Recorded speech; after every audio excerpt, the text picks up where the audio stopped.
Okay, तो देखिए P2P cycle SAP-MM को SAP-MM में P2P साइकिल होता है, इसको बोलते हैं P2P साइकिल।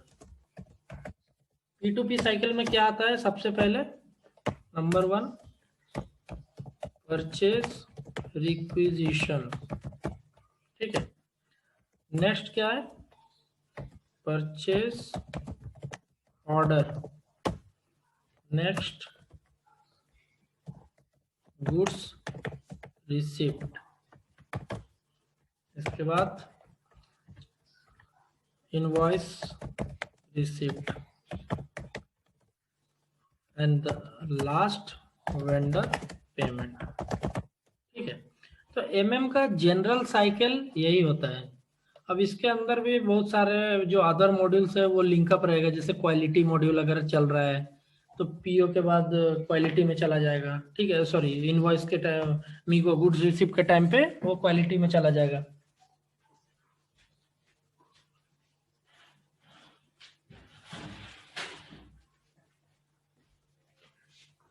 ठीक है, तो इस ये सब साइकिल जो है, जो भी स्टेप्स है, जैसे परचेज रिक्विजिशन, परचेज ऑर्डर, ये सब का एक ट्रांजैक्शन कोड होता है जिसको हम लोग शॉर्टकट में T कोड बोलते हैं, ठीक है। T कोड का मतलब है ट्रांजैक्शन कोड्स।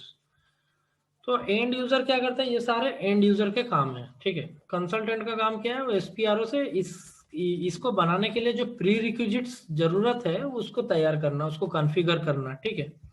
तो परचेज रिक्विजिशन बनाने का T कोड क्या है? ME51N। PO बनाने का ME21N। गुड्स रिसीव का MIGO। इनवॉइस रिसीव का MIRO। वेंडर पेमेंट का FDES53।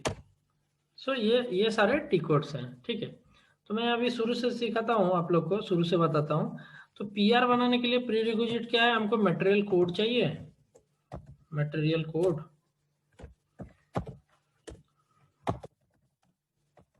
एंड क्या, और कुछ नहीं चाहिए। फिर PO बनाने के लिए क्या चाहिए? वेंडर भी चाहिए, मटेरियल कोड के साथ साथ यहाँ पे वेंडर भी चाहिए PO में। गुड्स रिसीव में क्या चाहिए? यहाँ पे स्टोरेज लोकेशन वगैरह चाहिए। विदाउट प्लांट हम लोग परचेज रिक्विजिशन बना सकते हैं? विदाउट प्लांट नहीं। सर, परचेज रिक्विजिशन मैं ना मास्टर डेटा का बात बोल रहा हूँ अभी, कॉन्फ़िगरेशन का नहीं बोल रहा हूँ। Master data. तो देखिए पहले क्या करेंगे? मटेरियल कोड बनाएंगे, ठीक है। मटेरियल कोड बनाने का T कोड क्या है? MM01। ये तो कट गया, ठीक है, फिर से कनेक्ट करते हैं इसको।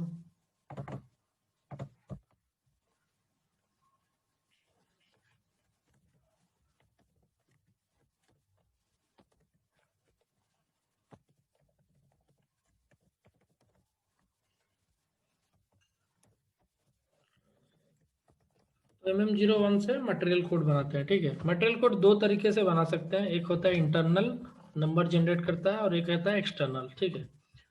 और तो वो कैसे होता है मैं बता रहा हूँ अभी जस्ट।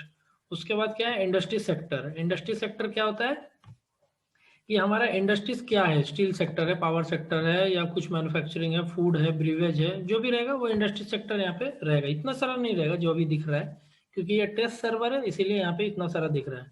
तो इंडस्ट्री सेक्टर बनाने का T कोड क्या है? OMS3, ठीक है, OMS3। इससे हम इंडस्ट्री सेक्टर नया तैयार कर सकते हैं। न्यू एंट्रीज में क्लिक करके यहाँ पे इंडस्ट्री सेक्टर, इंडस्ट्री डिस्क्रिप्शन देके और फील्ड रेफरेंस यहाँ पे डाल देंगे, सेव करेंगे, ठीक है। तो ये इंडस्ट्री सेक्टर बनाने का T कोड है। सर फील्ड रेफरेंस हम कुछ भी डाल सकते हैं? हाँ, फील्ड रेफरेंस एक कुछ भी बना के आप डाल सकते हैं, ये जस्ट फॉर रेफरेंस होता है। जैसे कि आपका similar material type, like sorry similar industry types है, जैसे दो पावर प्लांट है तो आपको ये दोनों पावर प्लांट को मेंटेन करना है, तो 001 एक बना दिया, 002 बना दिया। अभी पता चल रहा है कि पावर प्लांट 001-2 है। उसी के साथ स्टील इंडस्ट्रीज भी है। तो ये सब बड़े बड़े कंपनी जो टाटा, रिलायंस, ये सब, आदित्य बिरला, ये सब के लिए जो कंपनीज है जिसका बहुत सारा मैन्युफैक्चरिंग प्लांट्स है, वो प्लांट के लिए अलग अलग फील्ड रेफरेंस मेंटेन करते हैं। उससे पता चलता है कि ये जैसे प्रोडक्शन तो हर जगह हो रहा है, मतलब उसका 10 प्लांट है, 10 जगह प्रोडक्शन हो रहा है, तो वो किस किस सेक्टर में कहाँ पे जाके हिट करेगा, मतलब किस सेक्टर से रिलेटेड है, उस पर्टिकुलर गुड्स को वो जानने के लिए यहाँ पे फील्ड रेफरेंस का मेंटेन करते हैं, ठीक है। तो यहाँ पे ये डाल देंगे कुछ भी यहाँ पे डाल सर एक बार फील्ड रेफरेंस, हाँ सर आपका आवाज सर मेरे एंड से सर छूट गया था सर, एक बार फिर से फील्ड रेफरेंस बता दीजिए ना। हाँ, फील्ड रेफरेंस क्या है, सपोज कि आपका जैसे 2 प्लांट है, 2 से ज्यादा प्लांट है, सपोज दोनों जगह आपका प्रोडक्शन हो रहा है सेम चीज, एक प्लांट ए में भी लैपटॉप हो रहा है, प्लांट बी में भी लैपटॉप हो रहा है, ठीक है, दो अलग अलग लोकेशन में है। तो अभी दोनों प्लांट के लिए हम मटेरियल कोड जो भी बना रहे हैं, वो मटेरियल कोड हम चाहते हैं कि दोनों प्लांट में मिक्सअप ना हो। उस प्लांट के लिए भी अगर कुछ भी मंगाते हैं, जैसे बेयरिंग मंगाते हैं या कोई भी स्पेयर पार्ट्स मंगाते हैं, कंज्यूमेबल आइटम मंगाते हैं, तो वो दोनों प्लांट के लिए आइटम तो सेम रहेगा, मटेरियल कोड सेम रहेगा, लेकिन दोनों में मिक्सअप नहीं होना चाहिए। इसका स्टॉक, इसका डिटेल्स वगैरह सब सेपरेट अगर हमको मेंटेन करना है, उस केस में दोनों प्लांट को हम अलग अलग फील्ड रेफरेंस असाइन करेंगे, ठीक है। तो उससे क्या होगा, पता चलेगा ये किस इंडस्ट्री सेक्टर का रिलेटेड है। जैसे मान लीजिए आपका टेक्सटाइल, आपका इंडस्ट्रीज है टेक्सटाइल, कपड़े का इंडस्ट्रीज है, तो ये इंडस्ट्रीज है 2-3 जगह है आपका, मान लीजिए कोलकाता में है, दिल्ली में है, तो आपका इंडस्ट्री तो टाइप तो सेम ही रहेगा, लेकिन आपका लोकेशंस अलग अलग रहेगा। उस केस में अगर आप अलग मटेरियल मेंटेन करना चाहते हैं, सेपरेट मास्टर डेटा दोनों का रखना चाहते हैं, तो उसके लिए यहाँ पे फील्ड रेफरेंस मेंटेन करना पड़ेगा, ठीक है। क्लियर है? सर एक कंपनी के लिए हम लोग अलग अलग मास्टर डेटा क्यों रखेंगे? नहीं, अगर रिक्वायरमेंट है तो, जैसे होता है ना कोई कोई, जैसे ये कोड को मैं इस प्लांट के लिए यूज करूंगा, ये कोड के लिए अलग प्लांट के लिए यूज करूंगा। अगर रिक्वायरमेंट है, नहीं है तो एक ही रखेंगे दोनों में। यहाँ भी अगर ये इंडस्ट्रीज रिटेल, जैसे 2 इंडस्ट्रीज है ना, आपका टेक्सटाइल है, मान ली रिटेल है, और फार्मास्यूटिकल्स है। अगर ये मटेरियल सिमिलर कोई मटेरियल है, तो मैं चाहता हूँ इसमें भी यूज करूँ, इसमें भी यूज करूँ, तो सेम रखना होगा, यहाँ भी ये रखना होगा और यहाँ भी फील्ड रेफरेंस सेम रखना होगा, ठीक है। अगर यहाँ पे अगर मुझे चाहिए कि नहीं, मैं रिटेल का जो मटेरियल कोड है या मटेरियल जो भी डेटा है, मैं यहाँ पे शेयर नहीं करना चाहता हूँ, यहाँ पे यूज भी नहीं करना चाहता हूँ, तो यहाँ पे मैं अलग करूंगा, 002 करूंगा, अलग मेंटेन कर दूंगा फील्ड रेफरेंस। समझ रहे हैं?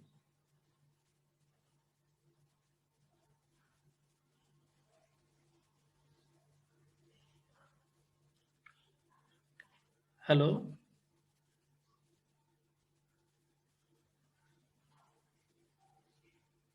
हेलो,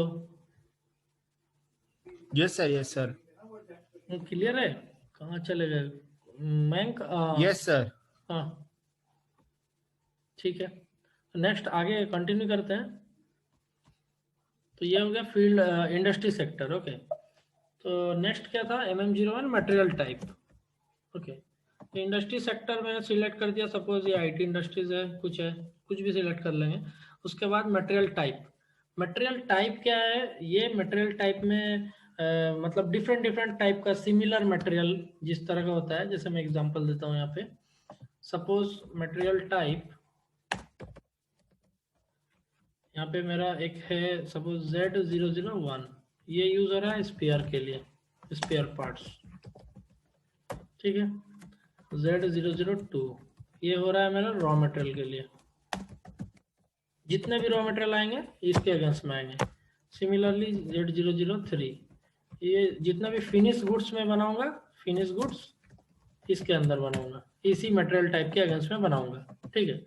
तो ये अलग करने का पर्पस क्या है, जैसे मुझे खाली स्पेयर्स का रिपोर्ट चाहिए, कितना स्पेयर्स मेरा पास अभी अवेलेबल है, या फिर कितना स्पेयर्स मटेरियल कोड है जिसको निकालना है मुझे, तो ये टाइप्स के वाइज बनाने से क्या है, मैं सिर्फ ये टाइप वाइज रिपोर्ट एग्जीक्यूट करूंगा Z001 से, तो हमारे जितना स्पेयर पार्ट से रिलेटेड मटेरियल है सब आ जाएगा।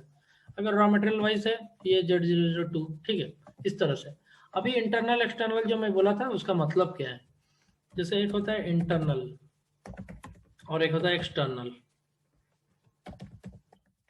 इंटरनल एक्सटर्नल मटेरियल टाइप का मतलब होता है, सपोज यहाँ पे जो बॉक्स देख रहे हैं, अगर मैं मटेरियल टाइप सपोज Z001 ले लेता हूँ स्पेयर पार्ट्स के लिए, और यहाँ पे मटेरियल कोड का जो बॉक्सेस है, इसमें मैं खुद का नंबर डालना चाहता हूँ, सपोज मेरा कोड जो जनरेट हो A0001, ये नंबर जनरेट हो, सपोज मैं चाहता हूँ, तो ये अभी मैं नहीं डाल सकता, ये डालूंगा तो देखिए एरर देगा सिस्टम, ये बोलेगा no external number assignment possible for material type spare parts. इसमें एक्सटर्नल असाइनमेंट नहीं हो सकता है क्योंकि ये सेट किया गया है इंटरनल। तो इंटरनल क्या है, एक्सटर्नल मतलब जो यूजर इनपुट करे, मतलब आप कुछ भी दे दो यहाँ पे, ABCD कुछ भी दे दो, वो नंबर जनरेट हो जाएगा आपका मटेरियल कोड, ठीक है। तो वो हो गया आपका एक्सटर्नल। इंटरनल क्या हुआ, यहाँ पे कुछ भी नहीं देना है, सिस्टम ऑटोमेटिकली जनरेट करेगा आपको क्या नंबर चाहिए। वो कैसे जनरेट करेगा, इस मटेरियल टाइप के वाइज। मटेरियल टाइप के पीछे नंबर रेंजेस लिंक रहते हैं, ठीक है, कैसे रहते हैं वो भी दिखाता हूँ। तो जैसे मटेरियल टाइप के वाइज नंबर रेंजेस कैसे लिंक रहते हैं, अभी जैसे ये मटेरियल टाइप है Z001 है, यहाँ पे मैं नंबर रेंजेस डालता हूँ, नंबर रेंज, ठीक है। अगर मैं चाहता हूँ जैसे Z001 से जो मटेरियल टाइप हो रहा है उसके लिए नंबर रेंजेस है A1, Z002 से हो रहा है उसका नंबर रेंजेस है B2। ये 2 डिजिट का कोड रहेगा, ठीक है। Number ranges is nothing but 2 digit code, alpha numeric या न्यूमेरिक जो भी है आप मेंटेन कर सकते हैं, या कुछ भी दे सकते हैं, जरूरी नहीं A1 B1 देना है। तो इस नंबर रेंजेस के अगेंस्ट में हमारा क्या है, इंटरवल सेट है, ठीक है। कैसे है, जैसे A1 जो नंबर रेंजेस है इसमें एक नंबर रेंज सेट है फ्रॉम एंड टू, ओके। तो जब भी A1 अगर ये होता है नंबर रेंजेस हिट करता है ये मटेरियल टाइप को लेने से Z001 से, तो हमारा जो नंबर जनरेट होगा 10001 से लेके 19999 तक, ठीक है, ये नंबर जनरेट होगा। अगर हमारा Z2 लेगा, अगर Z2 होता है, ठीक है,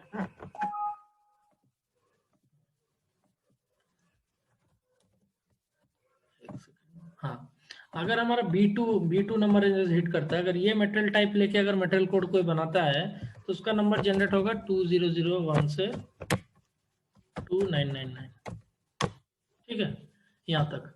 तो अभी जैसे मैं Z001 से बना रहा हूँ तो हमारा जो फर्स्ट नंबर जनरेट होना चाहिए सिस्टम में, सपोज मैं बना रहा हूँ यहाँ पे कोई भी मटेरियल का नाम है, सपोज यहाँ पे नट बोल्ट, और कुछ नट मंगाना है मुझे, नट 5 इंच, ठीक है। अगर ये मेरा मटेरियल डिस्क्रिप्शन है या मटेरियल कोड है, अगर ये मटेरियल बना रहा हूँ तो मेरा फर्स्ट क्या जनरेट होगा यहाँ पे 10001, ये मेरा नंबर जनरेट होगा। नेक्स्ट मटेरियल में अगर मान लीजिए मैं मंगा रहा हूँ belt, conveyor belt, conveyor belt, अगर मैं कन्वेयर बेल्ट मंगा रहा हूँ नेक्स्ट मटेरियल कोड, और ये मेरा स्पेयर पार्ट्स है लेकिन ये कंज्यूमेबल है, स्पेयर पार्ट्स अगर है तो मेरा नंबर जनरेट होगा 2। इसी सीक्वेंस में ये जनरेट होता चला जाएगा। ये कैसे जनरेट हो रहा है, क्योंकि मैं Z001 पे ये नंबर रेंजेस इंटरवल डिफाइन किया हूँ, ठीक है। कैसे करते हैं मैं दिखाता हूँ अभी। हेलो।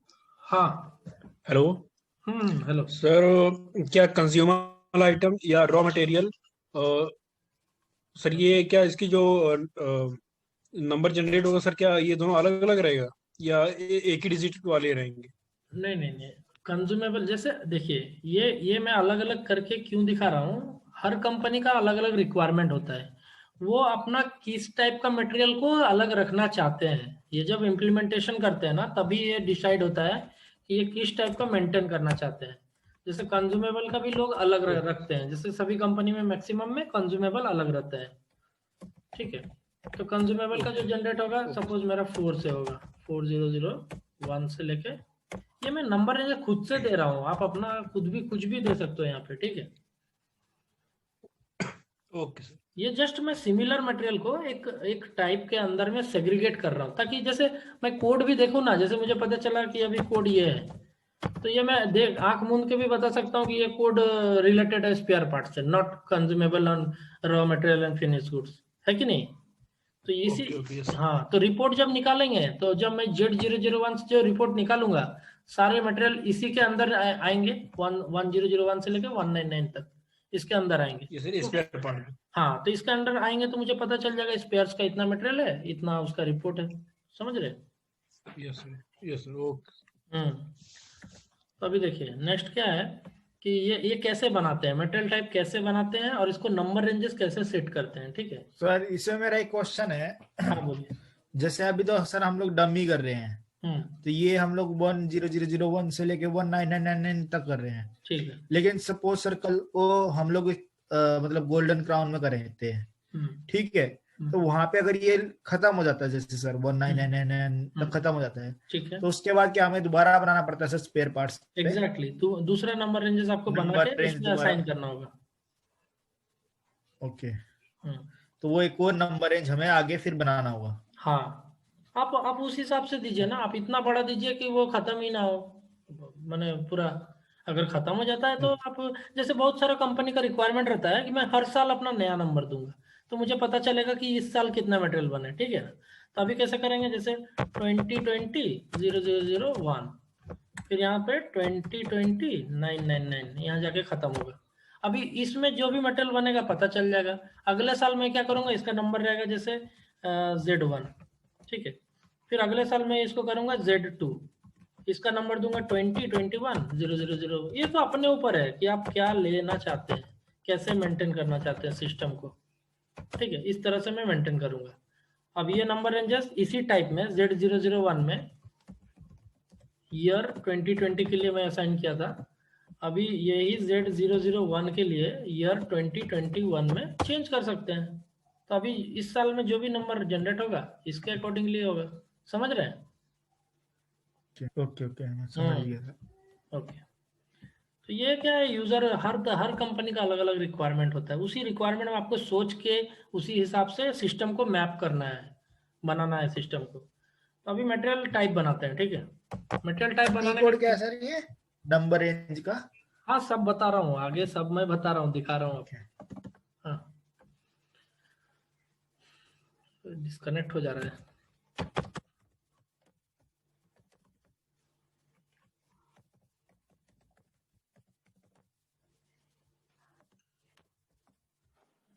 पहले आप सीखिए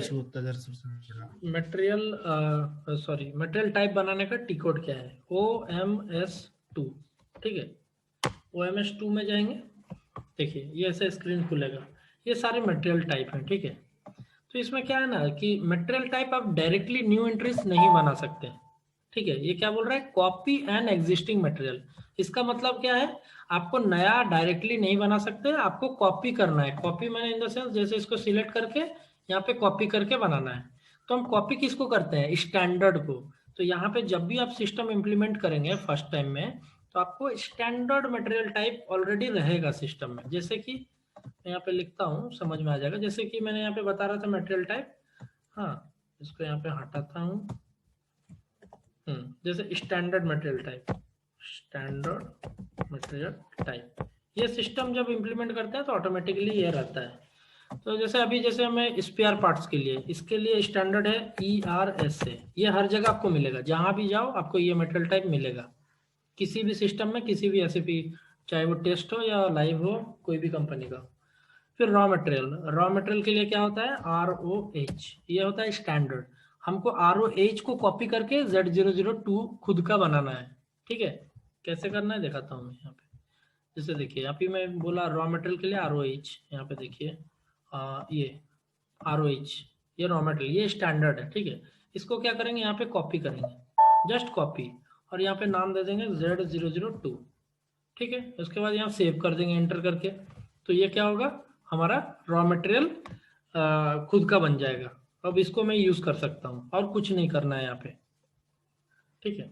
ये जैसे एक्सटर्नल चेक लगा है, अगर ये चेक हटा देंगे तो अभी ये इंटरनल हो जाएगा, एक्सटर्नल नहीं होगा। अगर इसको लगा देंगे तो एक्सटर्नल हो जाएगा, मतलब कि मैं खुद का नंबर दे सकता हूँ, ठीक है।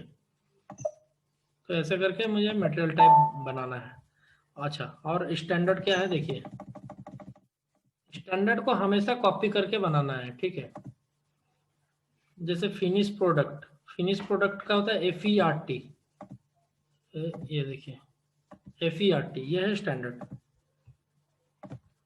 FERT। तो यहाँ पे आप बोलेंगे इतना सारा दिख रहा है क्यों, ये रॉ मटेरियल का ये भी दिख रहा है, क्योंकि ये क्या है ना, कोई यूजर यहाँ पे बनाया है, ये टेस्ट सर्वर है। तो इसको लेके कंफ्यूज मत होइए, क्योंकि ये बहुत सारे आपको मिलेंगे डुप्लीकेट, लेकिन रियल टाइम में आपको डुप्लीकेट्स नहीं मिलेंगे, ठीक है ना। अभी देखिए अभी क्या है नेक्स्ट, कंज्यूमेबल का है HIBE, ये स्टैंडर्ड है, ये देखिए HIBE, ठीक है, इसको लेके कॉपी करके बनाते हैं, ठीक है। तो ऐसे हम लोग मटेरियल टाइप बनाते हैं, स्टैंडर्ड को कॉपी करके अपना खुद का नाम वहाँ पे डाल के सेव करते हैं। और नंबर रेंजेस, अभी नेक्स्ट आइए नंबर रेंजेस कैसे असाइन करते हैं। तो ये हो गया टी कोड क्या है इसका बनाने का, मटेरियल टाइप बनाने का टी कोड क्या है, OMS2, ठीक है। और इंडस्ट्री सेक्टर बनाने का OMS3, ये हो गया इंडस्ट्रीज सेक्टर और गया मटेरियल टाइप, ठीक है। ये दो टिकट हो गया इंपॉर्टेंट। अभी नंबर रेंजेस कैसे असाइन करते हैं, ठीक है। नंबर रेंजेस असाइन करने के लिए टिकट है MMNR, ओके। MMNR में जाएंगे, ठीक है। तो सपोज कि जैसे हम लोगों ने एक मटेरियल टाइप बना लिया है, अब बनाने के बाद नंबर असाइन करना है, तो यहाँ सीधा चेंज में जाना है, मेंटेन ग्रुप। तो देखिए जो भी हम मटेरियल टाइप बनाएंगे पहले वो हमको दिखाएगा नॉन असाइंड एलिमेंट्स, इसमें दिखाएगा, इसी लिस्ट के अंदर रहेगा, ठीक है, यहाँ पे कहीं पे पड़ा रहेगा। तो उसको क्या करना है, जो हमने बनाया सपोज Z001 बनाया, तो यहाँ पे पड़ा हुआ दिख रहा है मुझे। अभी उसको कैसे असाइन करना है नंबर रेंजेस, हमको पहले फर्स्ट ग्रुप बनाना है। जैसे स्पेयर्स में मैं बोला ना, यहाँ पे स्पेयर्स में बहुत सारे टाइप का ये हो सकता है, बहुत सारे मटेरियल टाइप हो सकते हैं स्पेयर्स के अंदर में, ठीक है, जो कि आप उसको अलग अलग नंबर रेंजेस से मेंटेन करना चाहते हैं। तो उस केस में क्या है, आपको एक ग्रुप बनाना होगा, यहाँ पे क्रिएट अ ग्रुप। देखिए यहाँ पे ग्रुप बना दिया लाइक स्पेयर्स मटेरियल, ठीक है, जितना भी स्पेयर्स मटेरियल है इसके अंदर में आएगा। अभी यहाँ पे स्पेसिफाई इंटरवल डेटा, तो जैसा कि मैं बता रहा था कि फ्रॉम टू देना होगा मुझे, फ्रॉम से टू और कुछ नहीं। नंबर ये ऑटोमेटिक आ जाएगा, यहाँ पे फ्रॉम जैसे 100 से दे दिया 199 तक, ये बनेगा नहीं क्योंकि ये नंबर ऑलरेडी कहीं पे असाइंड है, इसका नंबर 80 है, ठीक है। ये जब सेव करेंगे ये बोलेगा एंटर इंटरवल विदाउट ओवरलैपिंग। इसका मतलब क्या है, ये नंबर कोई ऑलरेडी यूज कर चुका है, तो मुझे कुछ ऐसा नंबर देना होगा यूनिक जो यूज नहीं किया है, ठीक है। तो अभी तो यहाँ पे ये टेस्ट सर्वर में बहुत सारे नंबर यूज करे हैं। तो जब वो नंबर रेंज क्रिएट हो जाएगा तो उसको क्या करना है, इस पे क्लिक करना है जो आपका टाइप रहेगा और उसको असाइन एलिमेंट ग्रुप में क्लिक करना है, ठीक है। तो यहाँ पे जो ग्रुप बन जाएगा जिसमें नंबर रेंजेस है आपका ऑलरेडी, उसमें डबल क्लिक करना है। सपोज मेरा ग्रुप है ये स्पेयर्स फॉर MSL, इस पर डबल क्लिक करना है। अभी क्या वो ग्रुप के अंदर ऑटोमेटिकली चला गया और इसको सेव कर देना है, ठीक है। तो इस तरह से हम नंबर रेंजेस को असाइन करते हैं मटेरियल टाइप में। किसी को कोई डाउट है यहाँ तक? नो सर, नहीं है तो ठीक। और नंबर रेंजेस, चूंकि नंबर रेंजेस अभी जनरेट नहीं हो रहा था, इसका रीजन क्या है देखिए, चेंज इंटरवल में क्लिक करेंगे। देखिए यहाँ पे ये लोग जो नंबर यहाँ पे डाल के रखे हैं, बहुत सारे यूजर डाल के रखे हैं। तो जैसे अभी मैं कोई भी नंबर बना रहा हूँ इसमें, तो वो बोल रहा है ओवरलैपिंग। जैसे ये 991 से लेके इतना बड़ा नंबर डाल दिया, अभी क्या है ये नंबर ब्लॉक हो गए, बहुत सारे नंबर यहाँ पे ब्लॉक हो जाते हैं। ये जैसे बना दिया 999 से लेके 99920 तक, ठीक है सर। अभी इसमें मेरा एक क्वेश्चन है, जैसे अभी हमारे इसने किसी ने बना दिया इतना बड़ा, अब ये सपोज कीजिए सर मेरे को 66 नंबर वाला चाहिए, मतलब 0000 से 60221 से ये लेके कोई भी, मतलब ये लगा लीजिए 64 वाला मेरे को चाहिए। तो ये हम लोग कैसे लेंगे सर? अभी इसमें इसी नंबर रेंज में अगर हम लोग डालना चाहें अपना मटेरियल तो वो डिलीट करेंगे, इसको डिलीट करना पड़ेगा इसी नहीं, डिलीट भी बता दीजिए सर कैसे होगा एक तो पहले तो। नहीं आप क्या बोल रहे, इसी नंबर में मुझे वो मटेरियल टाइप घुसाना है?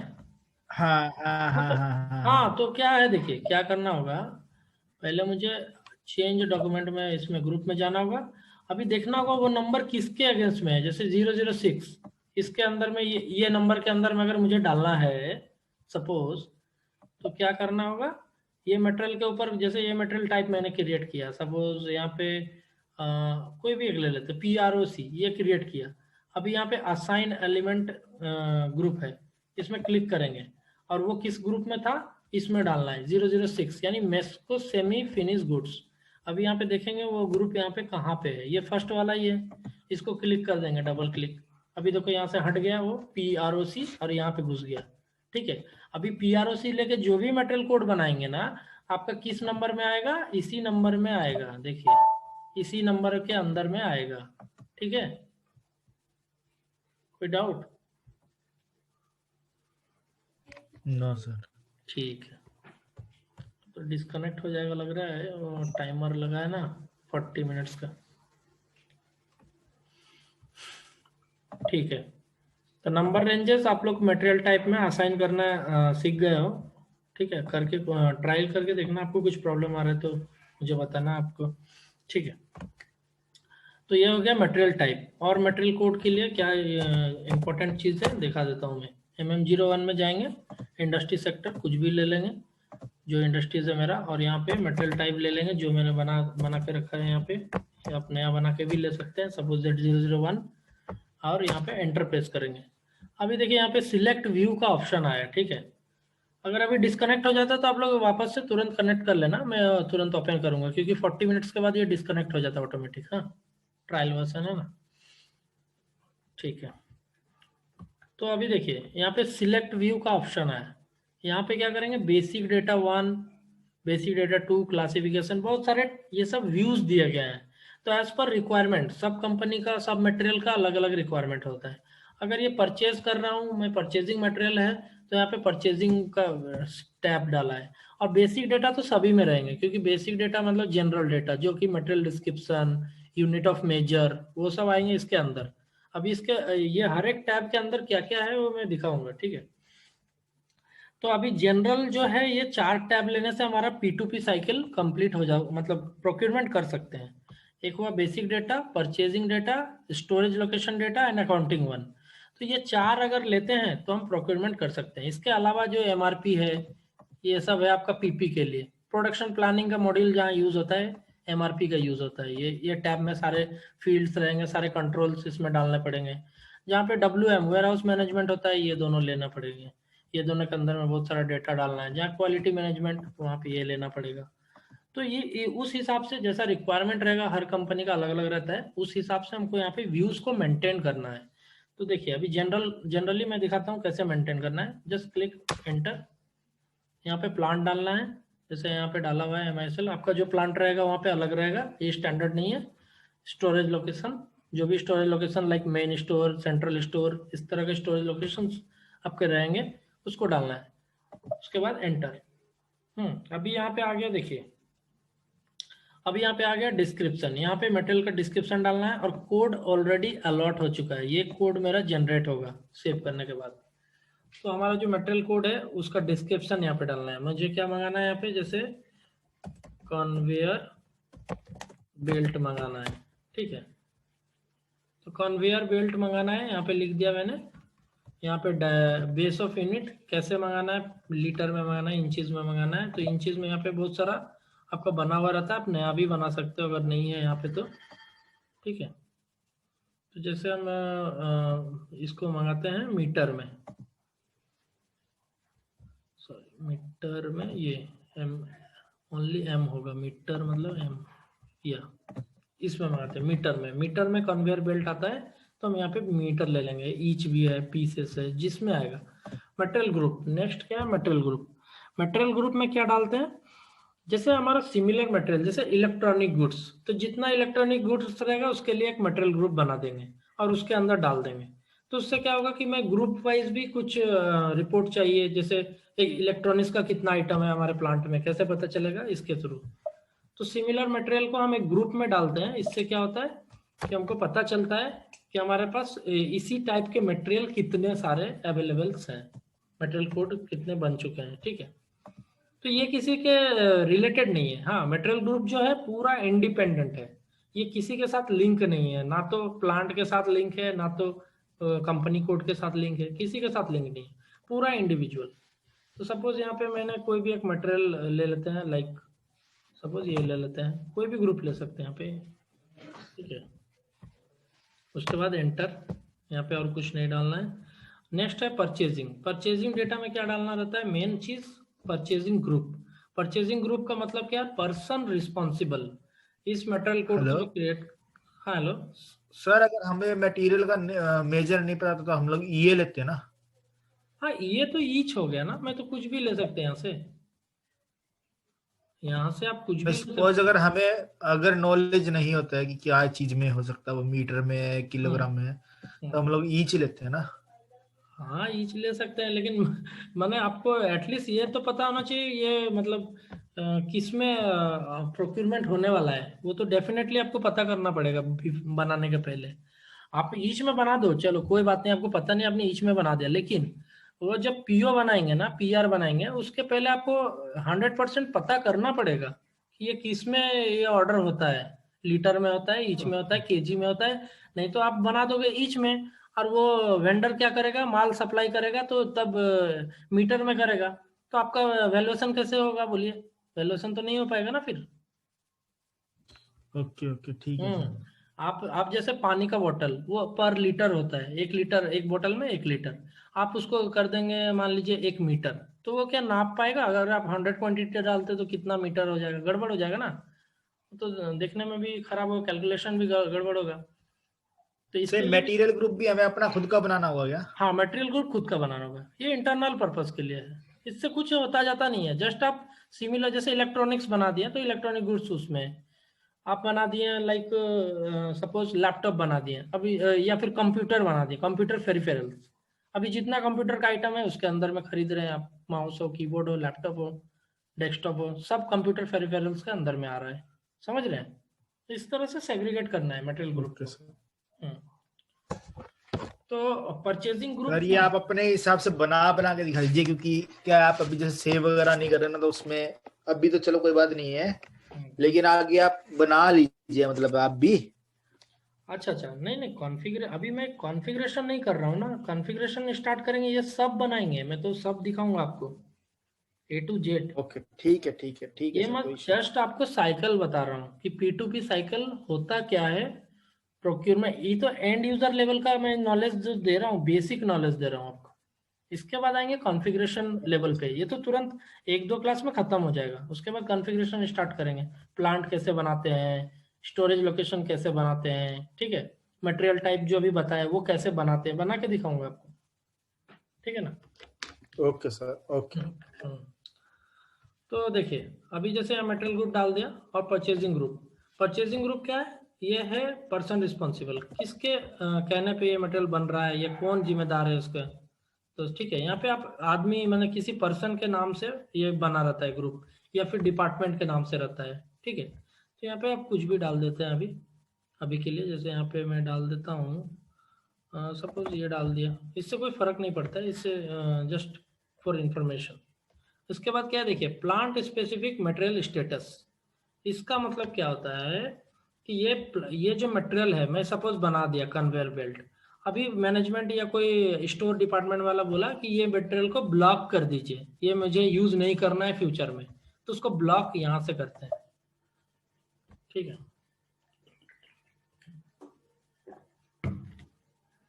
देखिए 01 डालेंगे तो प्रोक्यूरमेंट ब्लॉक, 02 है ये आपके लिए है पीएम के लिए, प्लांट मेंटेनेंस के लिए, बॉम्ब जहाँ पे यूज होता है पीपी के लिए, उसके लिए ब्लॉक कर दिया जाएगा। और ब्लॉक फॉर परचेजिंग, मैंने अगर ये लगा दूंगा बीपी तो आप कुछ भी इससे क्रिएट नहीं कर सकते, ना पीआर ना पीओ, कुछ भी नहीं, ठीक है।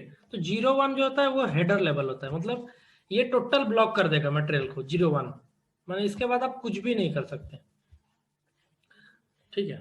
तो इस तरह का ब्लॉक्स आप मेंटेन यहाँ पे कर सकते हैं अगर आपको बोला जाएगा तो, ठीक है। उसके बाद यहाँ पे और कोई भी इंपॉर्टेंट फील्ड नहीं है, ये सब वैलिड फ्रॉम, ये सब यहाँ पे परचेजिंग की वैल्यू माने टॉलरेंस, जैसे हमारा डीजल है तो डीजल क्या है 100 लीटर का ऑर्डर किया और जब वो स्टोर तक आते आते वो 99.5 हाफ लीटर गिर गया सपोज ढालने में, तो यहाँ पे टॉलरेंस लगा सकते हैं 5% का, ठीक है ना, उसके लिए। फिर इसके बाद एंटर प्रेस करेंगे, यहाँ पे देखिए स्टोरेज लोकेशन में आ गया, storage location data 1, storage location में क्या होता है, ये किस स्टोर में जाके स्टोर हो रहा है। तो यहाँ पे जैसे आप अलग अलग मेन स्टोर, सेंट्रल स्टोर, इस तरह का ये भी बनाना सिखाऊंगा, स्टोरेज लोकेशन कैसे बनाते हैं नया, वो भी बताऊंगा आपको कॉन्फ़िगरेशन में। तो यहाँ पे स्टोरेज लोकेशन हो गया, क्योंकि देखिए अगर अभी डायरेक्ट अगर कॉन्फ़िगरेशन स्टार्ट कर देते हैं आज के क्लास में ना, तो ये सब फिर ये क्वेश्चन अराइज होता आप लोग का कि ये क्यों बनाएंगे, कहाँ यूज होता है। इसलिए मैं पहले लेवल 1 में जाता हूँ, बेसिक को आपको कॉन्सेप्ट को क्लियर कराता हूँ, उसके बाद उसके टॉप लेवल में जाता हूँ, कॉन्फ़िगरेशन क्यों करते हैं। और एक बार रिकॉर्डिंग हो गया, सेव हो गया, एक फाइल बन गया। अभी जो मैं नेक्स्ट अभी जो कंटिन्यू करूंगा उसका एक फाइल बन जाएगा, ठीक है। तो अभी क्या होगा, जस्ट मिनट, ये रिकॉर्ड क्यों हो रहा है, अच्छा। तो अभी जो क्या है, 2 फाइल बन गया ना, मैं क्या करता हूँ दोनों को मर्ज करके आपको एक ही फाइल आपको प्रोवाइड कराता हूँ। इसलिए मैं बोला था कि मैं जो है यूट्यूब में अपलोड करके आपको लिंक दे दूंगा उसका, ठीक है। दिक्कत नहीं है सर, आप अपना वो यूट्यूब का लिंक दे दीजिएगा, हाँ जरूर जरूर। उसका और भी डबल बेनिफिट हो जाएगा ना सर। अगर बाई चांस हमारे में कहीं पे अटक जाएगा तो वो आपका भी काम आ जाएगा हमको। ना ना, सही है सही है, ओके। और एक जन कोई बाकी रह गया ज्वाइन करने के लिए? सर आप जो सर बेसिक से लेके चल रहे हो ना सर, ये सही है सर। हाँ हाँ, सही है ना। सर ये सर सही है सर, समझ में आना ठीक चाहिए है। सारे बंदों को। देखिए, क्योंकि देखिए अगर आप पहले मतलब गाड़ी चलाना जानेंगे तभी गाड़ी को बनाना जानेंगे। अगर यस चलाना ही नहीं सर, जानेंगे तो आप बनाएंगे क्यों, है कि नहीं। Yes sir, yes. तो पहले यूजर माने क्लियर होना चाहिए, यूजर क्या कर रहा है, यूजर का इनपुट क्या है, यूजर काम कैसे करते हैं, तो एरर क्यों अराइज होता है, तब पता चलेगा, ठीक है ना। सर ये इस चलिए महीने स्टार्ट हो करता जाएगा हूँ। सर कंप्लीट, करीबन अप्रैल तक। हाँ हाँ, ये क्या बोल कंप्लीट रहे हो जाएगा सर अप्रैल तक अपना एक कोर्स। अप्रैल तक? हाँ, अभी तो मार्च स्टार्ट हुआ है, आराम से हो जाएगा। अप्रैल फर्स्ट वीक तक मेरा टारगेट है कंप्लीट करने का, ठीक है। नहीं होगा तो ऐसा कुछ नहीं है, रेगुलर क्लास करने से और प्रैक्टिस करने से होगा, जरूर हो जाएगा,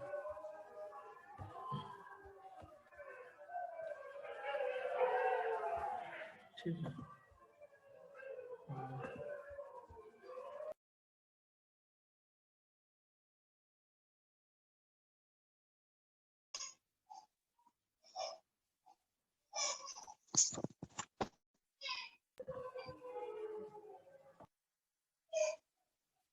हाँ ठीक है, तो यहाँ पे थे हम लोग स्टोरेज लोकेशन। तो स्टोरेज लोकेशन यहाँ पे असाइंड हो गया ऑटोमेटिकली, एट द स्टार्टिंग में हम लोग ने दिया था स्टोरेज लोकेशन, ठीक है। इसके बाद एंटर प्रेस करेंगे, नेक्स्ट आ जाएगा अकाउंटिंग। अकाउंटिंग टैब में मैंने मेन चीज क्या है, किसको देखना है हमको, वैल्यूएशन क्लास को। ये यहाँ पे मैंडेटरी चीज है जिसको ध्यान से डालना है, क्योंकि इसके ऊपर ही सारा कैलकुलेशन, सारा स्टॉक का रिपोर्ट इसी पे डिपेंड करता है। क्योंकि वैल्यूएशन क्लास से हम ओबीवाईसी का ये करते हैं, मतलब ओबीवाईसी से हम इसको लिंक करते हैं, इंटीग्रेट करते हैं, ठीक है। जैसे यहाँ पे 3040 ये स्पेयर पार्ट्स के लिए मैंने बना के रखा है यहाँ पे। तो ये वैल्यूएशन क्लास कैसे बनाते हैं ये भी मैं दिखाऊंगा आपको, फिलहाल के लिए मैं यहाँ पे डाल दिया है। तो इससे क्या होता है, वैल्यूएशन क्लास डालने से क्या होता है, हमारा जो स्टॉक रहेगा ना, वो इसी वैल्यूएशन से जो लिंक्ड जीएल है, इन्वेंट्री का जो जीएल है, उसी पे हमारा स्टॉक अपडेट होगा डेली बाय डेली, जो भी ट्रांजेक्शन होगा वो मैं दिखाऊंगा करके ओबीवाईसी सेटिंग, ठीक है। इसके बाद है next price control. Price control का मतलब क्या है, ये 2 टाइप का होता है, एक होता है वी, एक होता है एस। वी का मतलब है मूविंग एवरेज प्राइस, और एस का मतलब है स्टैंडर्ड प्राइस, ओके। यहाँ पे देखिए, तो स्टैंडर्ड प्राइस का मतलब क्या है और उसका यूज क्या है, वी का मतलब क्या है, उसका यूज क्या है, ये जानना जरूरी है। देखिए, भी का मतलब है कि प्राइस जो हमारा रहेगा इस मटेरियल का वो फिक्स्ड नहीं है, वो मूविंग है, वो क्या फ्लक्चुएटिंग है। आज अगर मैं खरीद रहा हूँ 10 रुपये में, कल वो 12 रुपये भी हो सकता है, कल वो 9 रुपये भी हो सकता है। तो जिस मटेरियल का प्राइस फिक्स नहीं है उसको हम भी डालेंगे, और जिस मटेरियल का प्राइस फिक्स है स्टैंडर्ड प्राइस डालेंगे, एस डालेंगे। तो क्या होगा, एट द टाइम ऑफ जब मैं पीआर बनाऊंगा ना, तो एस डालूंगा, और जो प्राइस यहाँ पे मेंटेन करूंगा वो प्राइस ऑटोमेटिकली वहां पे पिक करेगा, मुझे डालने का जरूरत नहीं है। अगर मैं भी डालूंगा तो वहां पे प्राइस पिक नहीं करेगा, वहां पे मुझे खुद का डालना है, ठीक है। तो जनरली सेल्स आइटम में जो सेल्स मटेरियल है, सपोज हमारा वाटर मिनरल बनाने का फैक्ट्री है, तो हम क्या करते हैं, पानी का बोतल बनाते हैं 1 लीटर वाला, ठीक है। तो उसमें क्या होता है कि अगर मुझे पता है कि हमारा प्राइस है पानी का बोतल का, उसका 20 रुपीज फिक्स है या 15 रुपीज फिक्स है, तो मैं उसको स्टैंडर्ड प्राइस डाल दूंगा। और जो भी परचेज मटेरियल है, मुझे तो पता नहीं है कि आज मैं बेयरिंग खरीद रहा हूँ तो 100 रुपये में खरीद रहा हूँ, कल 110 रुपया भी हो सकता है, तो हम इसको वी डाल लेंगे, वी मतलब मूविंग प्राइस, ठीक है, समझ में आ गया? तो देखिए जैसे अभी मैं वी डाल दिया, ठीक है, वी डाल दिया, यहाँ पे प्राइस नहीं डालना है, एंटर एंड सेव, ये सर सेव एक कर दिया डाउट अभी है मैं। मेरा। हाँ बोलिए बोलिए। हाँ सर, एक बार आप अकाउंटिंग व्यू में जाइए ना। अच्छा डालता हूँ, एक सेकेंड।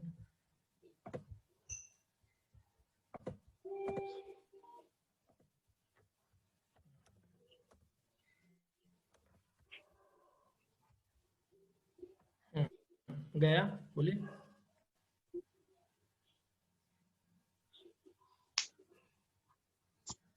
हाँ सर, जब हम लोग प्राइस कंट्रोल वी डाल रहे हैं तो सर ऐसा एसएपी में सेटिंग्स नहीं है कि उस समय खाली हमको मूविंग प्राइस ही दिखेगा और स्टैंडर्ड प्राइस नहीं दिखेगा?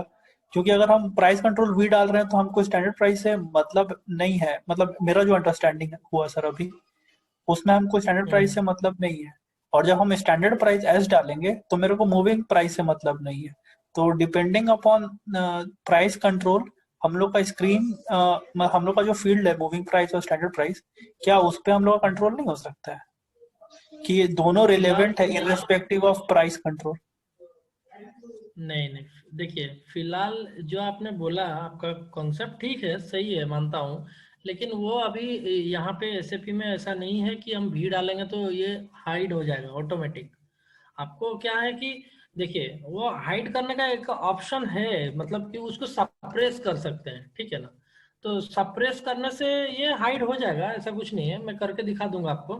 लेकिन जनरली क्या है, जो मैंने स्टैंडर्ड जहाँ पे भी आप जाओगे तो ये दोनों ही ओपन रहेगा। अगर आप चाहते हो ऐसा कि यहाँ पे एस करके मैं यहाँ पे हाइड करूँ, ये हो सकता है, पॉसिबल है, नहीं सर, ठीक है। मैं चाहता नहीं हूँ, आपको मैं, मतलब मैं पूछ रहा हूँ कि एसएपी अगर ऐसा रखा है कि इररिस्पेक्टिव हाँ, ऑफ प्राइस कंट्रोल वो दोनों चीज को दिखाना चाहता है, मूविंग प्राइस और स्टैंडर्ड प्राइस, तो क्या अगर प्राइस कंट्रोल कुछ भी है तो हम लोग का दोनों फील्ड काम करेगा क्या उस समय? नहीं दोनों में काम नहीं करेगा, एक ही काम करेगा। Okay sir. हाँ।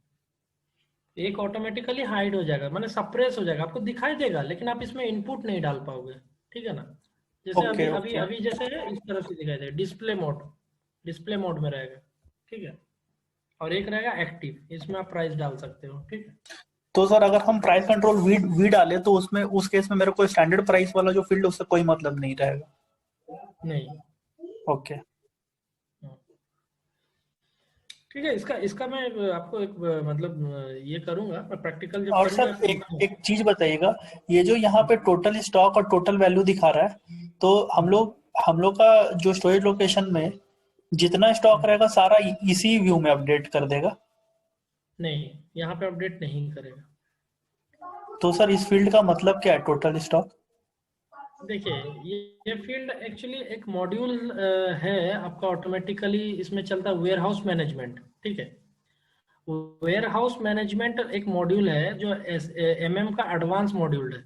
अगर वो यूज करेंगे तो उसमें न्यू फीचर्स दिया गया है, जो कि हमारा टोटल स्टॉक और वैल्यू यहाँ पे अपडेट कर सकते हैं। वहाँ पे एक चेक है, वो चेक लगाने से यहाँ पे अपडेट होगा। तो जो जब भी हम मटेरियल को डिस्प्ले करेंगे ना, तो एज ऑन डेट, मतलब आज का डेट में जो करंट स्टॉक रहेगा वो यहाँ पे रिफ्लेक्ट करते रहेगा। जितना बार हम इसको यूज करेंगे, और जो हमारा प्राइस रहेगा, जो वैल्यूज रहेगा, सपोज मेरा स्टॉक है अभी 10, तो यहाँ पे 10 स्टॉक दिखा देगा, और उसका 10 का वैल्यू कितना है 100 करके, अगर 1000 होता है तो यहाँ पे 1000 दिखाएगा, ठीक है। तो वो एक मॉड्यूल से रिलेटेड है, आप जो बोल रहे हैं ना वो हो सकता है, लेकिन मॉड्यूल से रिलेटेड है, मैंने नॉर्मल में नहीं है ये। हम्म, ओके। और ठीक है। सर यहाँ पे जैसे अकाउंटिंग वन में हम लोग आए तो हम लोग सर ये वाला, जैसे कि ये जो व्यू है, ये सर स्टोरेज हाँ। लोकेशन पे है कि बस प्लांट सकते हैं? प्लांट पे है ये। ओके। स्टोरेज लोकेशन तो देखिए यहाँ पे ये जनरल स्टोरेज मैंने डाला था ना, ये देखिए प्लांट स्टोरेज डेटा, ये है स्टोरेज लोकेशन का व्यूज, ये 1 और 2, ये दोनों डिपेंड करता है स्टोरेज लोकेशन पे, बाकी जो है सब प्लांट लेवल पे है, ठीक है। Okay sir. हम्म, ठीक है। चलिए मैं नेक्स्ट अभी दिखाता हूँ, ये जैसे मटेरियल कोड मेरा बन गया 15, ठीक है। मटेरियल कोड हो गया 15, अरे ये तो नंबर एक्सीड हो गया, ठीक है। ये 15, ये मटेरियल कोड लेके हम क्या बनाएंगे, परचेज रिक्विजिशन। परचेज रिक्विजिशन बनाने का टी कोड क्या है, ME51N। ठीक है, यहाँ पे देखिए, यहाँ पे मेन चीज है डॉक्यूमेंट टाइप। डॉक्यूमेंट टाइप हम अलग अलग क्यों बनाते हैं, क्योंकि हमारा सिमिलर टाइप ऑफ मटेरियल जैसे PR रहेगा, परचेज रिक्विजिशन रहेगा, उसके अलग अलग टाइप से हम बनाते हैं for the purpose of reporting. ठीक है, जैसे कि हम यहाँ पे बनाते हैं NB अभी आपने देखा NB है स्टैंडर्ड। स्टैंडर्ड मतलब कोई भी मटेरियल जो कि मेरे स्पेयर से रिलेटेड है वो मैं NB में बनाऊंगा। ठीक है, NB के पीछे एक नंबर रेंजेस रहेगा, A1 एक नंबर रेंजेस है। सिमिलरली ये भी ऐसे इस तरह से हम इसको मैप कर सकते हैं डॉक्यूमेंट वाइज। ठीक है, तो हमारा जो भी PR बनेगा वो पहला नंबर ये जनरेट करेगा, इसके बाद वो। ठीक है, नेक्स्ट क्या है, क्यों डॉक्यूमेंट नंबर अलग कर रहे हैं। अभी जैसे मैं बनाता हूँ ACR, ये मेरा डॉक्यूमेंट टाइप है, तो इसका मतलब हो गया सर्विस,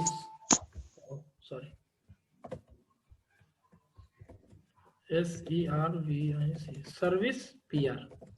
जितना भी सर्विस PR रहेगा ना, जो मटेरियल रिलेटेड नहीं रहेगा, मैन पावर जो सप्लाई करता है, सर्विस जितना करवाएंगे कंपनी में, वो इसके अगेंस्ट में बनाएंगे। इसका मेरा जो नंबर रेंजेस रहेगा B2 या B1, इसका नंबर रेंजेस फिर इससे स्टार्ट होगा। तो जब मुझे पता चल जाएगा कि 2 से जो डॉक्यूमेंट जनरेट हो रहा है वो है मेरा सर्विस PR, समझ रहे हैं। 1 से जो जनरेट हो रहा है वो मेरा है स्टैंडर्ड। एसेट के लिए भी एक रहता है SST। ये जो मैं दे रहा हूँ ये आप कुछ भी दे सकते हो, आपका मर्जी। ये जस्ट एग्जांपल के लिए दे रहा हूँ। जैसे एसेट का जितना मुझे PR जनरेट करना होगा वो मैं इसमें दे दूंगा, एसेट PR। अभी मुझे जैसे मशीनरी मंगाना है, कुछ भी लैंड खरीदा, सब इसमें PR जनरेट करूंगा। ठीक है, तो इसी के लिए मैं इसको अलग करता हूँ। जैसे मैनेजमेंट आपसे रिपोर्ट मांगेगा कि एक महीने में कितना सर्विस PR बनाया, तो इस डॉक्यूमेंट टाइप से आप जब रिपोर्ट एग्जीक्यूट करोगे आपको मिल जाएगा। अगर NB में सारे बनाते चले जाएंगे तो मैं अलग कैसे करूंगा, कैसे बताऊंगा कि सर्विस PR कितना है, सब अगर इसी नंबर से जनरेट होगा। ठीक है ना, समझ रहे हैं, इसके पर्पस के लिए। तो यहाँ डॉक्यूमेंट टाइप अलग अलग रहता है। अभी मैं स्टैंडर्ड लेके बना रहा हूँ। फिर यहाँ पे आ जाइए, देखिए आइटम नंबर, ये ऑटोमेटिकली पिक करेगा 10, 20, 30 जो सीक्वेंस में आपका है ऑटोमेटिकली पिक करेगा। Account assignment category, account assignment category क्या होता है, जो जैसे कि आपका मतलब ये क्या हो रहा है। ठीक है, मतलब ये मैंने जो ये इसका जो वैल्यूज है, इसका जो भी इस PR को बनाएंगे वो रिस्पॉन्सिबल कौन है। तो हमारा जैसे कंपनी में क्या होता है, तरह तरह के डिपार्टमेंट रहते हैं, IT department, finance department, sales department, इस तरह के अलग अलग डिपार्टमेंट रहते हैं। हर डिपार्टमेंट में कुछ लोग रहते हैं। तो हम चाहते हैं कि ये PR किसने बनाया, किस डिपार्टमेंट ने बनाया, ये जानना है। तो खर्चा को हम कैसे पकड़ेंगे, उसके लिए मैं यहाँ पे कॉस्ट सेंटर डाल सकते हैं, के फॉर अ कॉस्ट सेंटर। जैसे K डालने से क्या है, ये हमारे कॉस्ट सेंटर को डायरेक्ट अपडेट हो जाएगा कि हमारे कॉस्ट सेंटर में कितना PR बना है। ठीक है, और ये क्या है, आइटम कैटेगरी। आइटम कैटेगरी का मतलब क्या है, ये सर्विस का है या एसेट का है, क्या है, सब कॉन्ट्रैक्टिंग है। देखिए D मतलब सर्विस, अगर यहाँ पे D डाल देते हैं ये सर्विसेज में चला जाता है। ठीक है, तो फिलहाल मैं ये नहीं कर रहा हूँ, सर्विस का मैं PR अलग दिखाऊंगा। ठीक है, म्यूट कर लीजिए प्लीज। सर्विस के लिए हो गया। ठीक है, तो फिलहाल मुझे मटेरियल कोड अभी स्टैंडर्ड के लिए बनाना है, तो ये सब देने का जरूरत नहीं है, दोनों ब्लैंक रहेगा। अभी यहाँ पे मटेरियल कोड में जो बनाया था ये है, डाल दिया। और यहाँ पे क्वांटिटी कितना है, सपोज मैं यहाँ पे मंगा रहा हूँ 15, ये क्वांटिटी डाल दिया। उसके बाद सीधा प्लान डालना है। प्लांट है हमारा MSL, storage MSL, purchasing group suppose 001, कुछ भी डाल सकते हैं जो पर्सन रिस्पॉन्सिबल है। रिक्वेशनर कौन रिक्वेजिशन बना रहा है, सपोज मैं बना रहा हूँ, राज डाल दिया। ठीक है, उसके बाद ये सब एंटर नहीं करना है, ये सब ट्रैकिंग नंबर ये सब होता है आपका इसके लिए PPS project system, budgeting system के लिए सब ट्रैकिंग नंबर। हाँ, ये वेंडर अलग है, डेस्टिनेशन वेंडर यहाँ पे डाल सकते हैं, फिक्स वेंडर कोई है तो डाल सकते हैं। ठीक है, तो सब अलग पर्पस है। मेन पर्पस जो है मैं डाल दिया एंटर। अभी वैल्यूएशन प्राइस देना होगा, सिस्टम बोला वैल्यूएशन। इसमें सर फिक्स वेंडर और डेस्टिनेशन वेंडर सर क्या है? जैसे देखिए, आपने जो पीआर बनाया है, सपोज आपका वेंडर है, मान लीजिए कोई आपका प्लांट है कहीं पे जहाँ पे वो वेंडर एग्जिस्ट नहीं करता है, ठीक है। तो आपका मेन वेंडर, जैसे आपने डेल से कुछ मंगाया, डेल कंपनी से कुछ मंगाया, तो डेल का ऑफिस है मान लीजिए कोलकाता में, और आप रहते हैं मान लीजिए बर्धमान में या फिर कोई दूसरा स्टेट डिस्ट्रिक्ट में रहते हैं, तो वहां पे वो वेंडर मतलब क्या करेगा, वहां से प्रोक्यूर करेगा, कोलकाता से प्रोक्यूर करेगा, लेकिन आपको बिलिंग करना है कहाँ पे, लोकल वेंडर पे, ठीक है। तो डेस्टिनेशन वेंडर का क्या हुआ, कोलकाता, और फिक्स वेंडर जो हुआ हमारा लोकल वाला हो गया। तो जो लोकल से मैं माल कुछ भी खरीद रहा हूँ, लेकिन वो आ रहा है कहाँ से, डेस्टिनेशन वेंडर है हमारा कोलकाता, ठीक है। तो सब वेंडर हो गया, उसका एक फ्रेंचाइजीज वाला वेंडर हो गया, इस टाइप का होता है ना, डेल का ऑथराइज डीलर्स होता है ना, उस टाइप का, ठीक है। तो नेक्स्ट क्या है, वैल्यूएशन प्राइस। वैल्यूएशन प्राइस यहाँ पे डालना पड़ता है, मतलब एक लमसम एक अमाउंट डालना पड़ता है कि हमारा कितना का ये आ जाएगा, ठीक है। तो देखिए, यही वैल्यूएशन प्राइस ऑटोमेटिक अपडेट होता है कब, जब स्टैंडर्ड डालते हैं। तो यहाँ पे अभी जो डाल रहे हैं हम प्राइस, अगर एस डाला होता तो यहाँ पे ऑटोमेटिकली जो प्राइस वहाँ डाले होते पिक करता। तो वैल्यूएशन प्राइस यहाँ पे और सर अगर यहाँ पे 150। वी, अगर सर वहां पे वी डाले होते तो यहाँ पे नहीं पिक करता? नहीं, हाँ वी डाला है ना, इसीलिए पिक नहीं किया, कोई प्राइस नहीं है, ब्लैंक है ना। अच्छा हम्म। सर, मैं बोल रहा हूँ अगर वहां पे जैसा वी मेंटेन करके अगर कोई प्राइस डालते तो वो प्राइस यहाँ पे आता? हाँ, नहीं नहीं नहीं, वो आता, देखिए वो आता, लेकिन वो फिक्स नहीं रहता, आपको यहाँ पे चेंज करना ही पड़ता। मतलब ओके। लास्ट टाइम आपने क्या प्रोक्यूर किया ना, जैसे अभी मैं 1500 में खरीद रहा हूँ कुछ भी पीआर बना रहा हूँ, नेक्स्ट टाइम उसका दाम हो गया 1600, तो मुझे वहां पे 1500 दिखाई देगा वैल्यूएशन में, लेकिन मुझे उसको चेंज करके 1600 करना है। वो फिक्स नहीं ओके है, मैं उसको चेंज कर सकता हूँ, लेकिन तो अगर सर एस डाला मटेरियल, होता तो वो 1500। हाँ तो सर बोलिए। मटेरियल मास्टर में जो जो प्राइस जो हम लोग मेंटेन करेंगे वो हम लोग को यहाँ पे वैल्यूएशन में दिखाएगा? दिखाएगा, तो भी ओके। में हम चेंज कर सकते हैं, एस में चेंज नहीं कर सकते हैं, एस में जो रहेगा वहाँ वही फिक्स रहेगा यहाँ पे, ठीक है। हाँ ठीक है, अब इसको एंटर प्रेस करेंगे। अभी देखिए यहाँ पे एक चेक बटन है ऊपर में, इसको चेक करेंगे। देखिए यहाँ पे मैसेज आया, no message issues during check, मतलब चेक करने में कुछ भी इशू नहीं है, अभी ये पीआर सेव हो सकता है, ठीक है। यहाँ पे सेव का बटन दबा देंगे और ये पीआर हमारा जनरेट हो गया, ठीक है। तो पीआर हमारा जनरेट हो गया 100517, ठीक है। यहाँ पे लिख देता हूँ, पीआर नंबर हो गया ये, ठीक है। अभी पीआर तो जनरेट हो गया, लेकिन ये पीआर तुरंत अभी इसको चाहेंगे यूज करने तो नहीं कर सकते हैं, क्यों बोलिए, क्योंकि ये पीआर को रिलीज करना पड़ता है। रिलीज क्या है, एक पेपरलेस अप्रूवल सिस्टम है, ठीक है। ME54N, पीआर को रिलीज करने का टी कोड है ME54N। देखिए अभी यहाँ पे अदर परचेज ऑर्डर में जाएंगे, यहाँ पे अपना पीआर डालेंगे एंड एंटर। तो यही पीआर बनाया था मैंने, कन्वेयर बेल्ट 15 क्वांटिटी का। अभी देखिए यहाँ पे एक रिलीज स्ट्रेटजी टैब दिखा रहा है, ठीक है। रिलीज स्ट्रेटजी का मतलब क्या है कि एक कंपनी में कितने लोग इस पीआर को अप्रूव करेंगे तब ये प्रोक्यूरमेंट में जाएगा, मतलब ये पीआर को पीओ में कन्वर्ट होगा। तो यहाँ पे जैसे मैंने सेट करके रखा है 3। अभी आप बोलेंगे ये कैसे सेट होता है, कहाँ से बनाया, तो ये सब नेक्स्ट मतलब आगे का क्लास में है आपका सब्जेक्ट में, कि रिलीज स्ट्रेटजी कैसे मैप करते हैं, कैसे बनाते हैं, कैसे हिट होता है, ये सब बताऊंगा, ठीक है। ये सब कॉन्फ़िगरेशन पार्ट है। तो जैसे यहाँ पे दिख रहा है आपको 3 लेवल, एक जीएम है, सीनियर मैनेजर है, ठीक है। तो ये तीनों लेवल में अगर यहाँ पे मैक्सिमम कितना लेवल हो सकता है, तो मैक्सिमम लेवल हो सकता है वो है 8 लेवल से ज्यादा नहीं हो सकता, 8 लेवल तक हम इसको मेंटेन कर सकते हैं, GM, senior manager, general manager जो भी है। तो इसको रिलीज करना पड़ता है बिफोर पीओ। पीओ अगर बनाने जाएंगे आप इस पीआर को लेके तो आप नहीं बना पाओगे, आपको एरर देगा सिस्टम कि पहले पीआर को रिलीज करिए, ठीक है।